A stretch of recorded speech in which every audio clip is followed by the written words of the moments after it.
عند ضحايا حوادث السير. كما أسلفت ذكر للتو، معظم الضحايا هم أصحاب الدراجات النارية، هم على رأس قائمة حوادث السير المميتة بنسبة كما قلت تصل إلى 40%، خاصة عندما نتحدث عن الدراجات المعدلة التي يتم الرفع من سرعتها القانونية من 60 كيلومترا إلى 125 كيلومترا.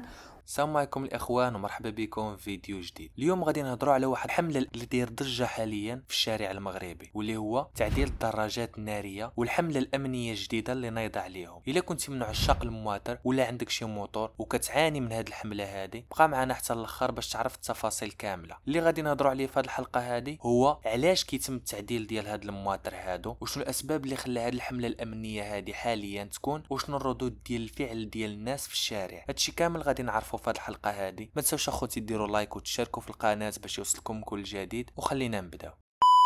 اول حاجه خلينا نفهموا علاش كيتم التعديل ديال هاد المواتر هادو. في المغرب تقريبا كاين 2 مليون ديال المواتر اللي معدله واللي كتدور حاليا في الشارع المغربي، ومعظمهم من الشباب. يعني الشباب كيبغيو يعطيو الموتور ديالهم شويه ديال الزواق، سواء باش يزيدوا في السرعه ديالو ولا باش يزيدوا في الصوت ديالو، يغيروا الصوت ديالو من الصوت العادي لصوت مزعج. اول حاجه نهضروا عليها واللي هي السرعه. كاينين بزاف ديال الناس عندهم موتور بالمحرك 50 اولا كيسميوها بالدارجه بالماكينه 50 او لا سي 50 على حسب كل واحد وكيفاش كيسميه. بالنسبه لهاد السي 50 كتبقى هي ابطا او لا اتقل ماكينه اللي كاينه في المواتر، خاصه الا كنتي في شي طريق فيها شي طلعه او لا شي عقبه ولا كتهز معاك شي واحد اخر من اللور، الموتور ديما كيفشل وما كيقدش يطلع بك في هذيك الطلعه. وهذا الشيء اللي كيخلي بزاف ديال الناس يبدلوا المحرك ديالهم او لا الماكينه ديالهم 50 لماكينه 70 او لا الماكينه 100 باش يولي الموتور كيمشي بسرعه. باش نحطكم اكثر في الموضوع، بالنسبه للماكينه 50 الكونتور ديالها كتكون 60 كيلومتر في الساعه ولا 65 كيلومتر الا كثرات. بالنسبه للماكينه 70 والماكينه 100 كيوصل الموتور حتى ل 100 كيلومتر في الساعه حتى ل 120 كيلومتر في الساعه، باش تكونوا عارفين بالنسبه للماكينه 50 والماكينه 100. دابا ندوزو للحاجه الثانيه اللي خصنا نعرفوها واللي هي الاستعراض. كاين اللي كيبغي يدير شويه ديال الشو في الحومه ديالو او اللي يبين بانه عنده موتور قوي. نتوما عارفين بزاف ديال الناس كتلقاه حدا البيبان ديال المدرسه او لا حدا الشارع او لا في اي بلاصه كتشوف فيها الناس بزاف كتبغي تبين القدرات ديالها، يعني تبين الموتور ديالها شحال قوي بالنسبه للمواتر الاخرين، واللي كيكون مبدلو الماكينه وكيكون مبدلو حتى الصوت وكيدير ازعاج قوي في الحومه اللي ساكن فيها او لا بالنسبه لديك الناس اللي تيكونوا قدامه واللي كيشوفوه فيه. ثالث حاجه ندوزو عليها واللي هي الرزق. بزاف ديال الشباب كيستعملوا الموتور في الشغل ديالهم او لا في العمل ديالهم، بحال توصيل الطلبات يمشيو به للخدمه، والموتورات الصغار كتكون ضعيفه بالنسبه لهذا الشيء هذا، يعني كيتعطل ديما على الشغل ديالو. وهنا كيحاولوا يعطيو الموتور ديالهم شويه ديال القوه، كيبدلوه من ماكينه صغيره لماكينه كبيره. دابا ندوزو نعرفوا علاش هاد التعديلات هذه كتكون خطيره. اول حاجه خصنا نعرفوا اللي هي السلامه ديال الانسان. 2024 الاحصائيات قالوا بان 43% ديال الوفيات ديال حوادث السير كانوا بسبب المواتر. التعديلات ديال المحرك كيزيد في السرعه، ولكن الهيكل ديال الموتور ما كيتقبلش هاد السرعه هذه، يعني الا زدتي السرعه بزاف كتخرج على التحكم وكتحط حياتك وحياه الناس في خطر.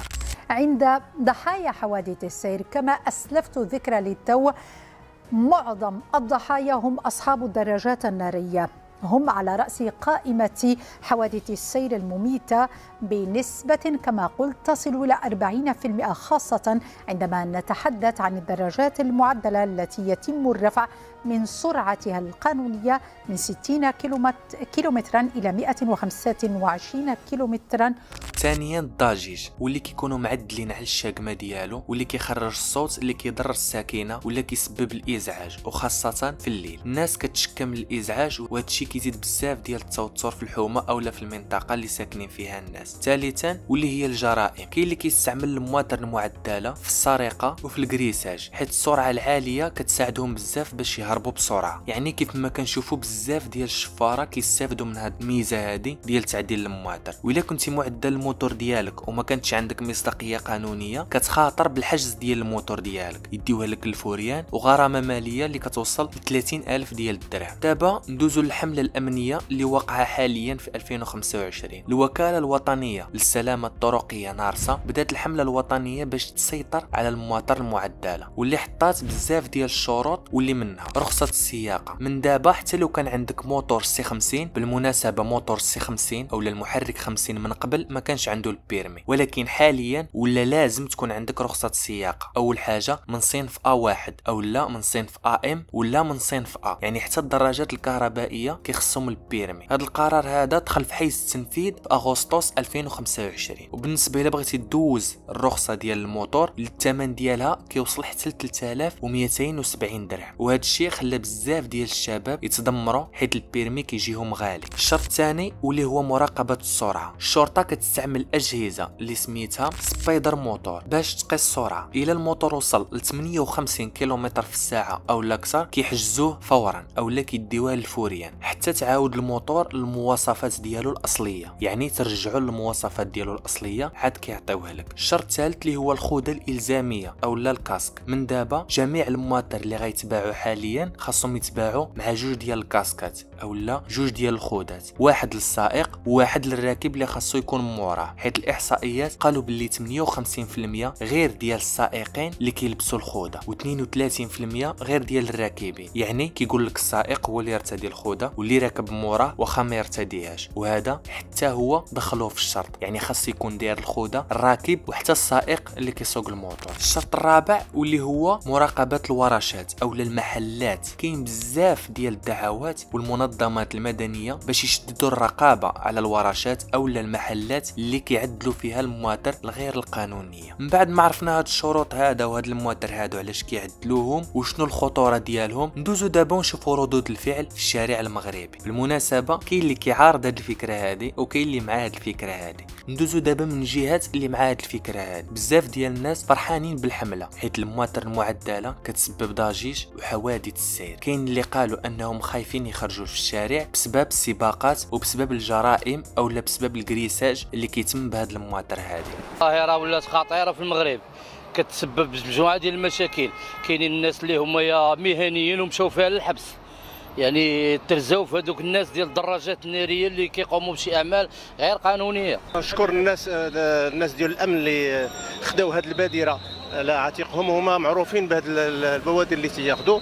بالنسبه للدراجات اللي كما كنسموها الدراجه المعدله اللي ما بقاش دراجه عاديه اللي كتزاد في السرعه ديالها، وبالخصوص الصوت ديالها اللي كيزعدوا. عدد الوفيات اللي بدينا كنشوفهم دابا راه هادشي راه كثير، وازعاج بالليل بالنسبه للصوت ديال الدراجات. من جهه اخرى السائقين ديال المواتر غاضبين. بزاف ديال الناس اللي كيستعملوا هاد المواتر هادو باش يخدموا بهم، وكيقولوا ان المواتر الصغيره ما كتقدرش تشد الخدمه من غير التعديل ديالها، يعني ما كتوصلهمش للخدمه في الوقت المناسب، او الا بغى شي واحد شي طلب ما كتوصلوش في الوقت المناسب، يعني خص ضروري يتم التعديل ديالها. وكذلك التكلفه ديال الرخصه والتامين حوالي 2000 درهم في العام، واللي كتجيهم ثقيله بالنسبه للخدمه ديالو. كاين حتى اللي قالوا ان الحمله خاصها تكون دائمه ماشي غير موسميه، حيت المواتر الغير المرقمه ولا المعدله كتسبب فوضى بحال اللي قلنا قبل الكريساج وبزاف ديال الحويجات كيديروهم هاد المواتر هادو. الاخوان هكا كنكونوا وصلنا للنهايه ديال الفيديو. هذه هي القضيه ديال تعديل الموتورات والحمله الامنيه بالنسبه لهذا العام هذا اولا بالنسبه ل 2025. واش انت مع هاد الحمله هذه ولا ضدها؟ واش عندك شي موتور معدل ولا ما عندكش، ولا فايت شدوك شي مره؟ ما تنساش تقول لينا القصه ديالك في الكومونتيرات، او لو وقعت لك شي حاجه قولها لنا في الكومونتيرات. وشنو الراي ديالك في هذه القضيه هذه؟ واش مزيانه ولا ما مزياناش؟ ما تنساش دير لايك وتشارك في القناه باش يوصلك كل جديد. في امان الله.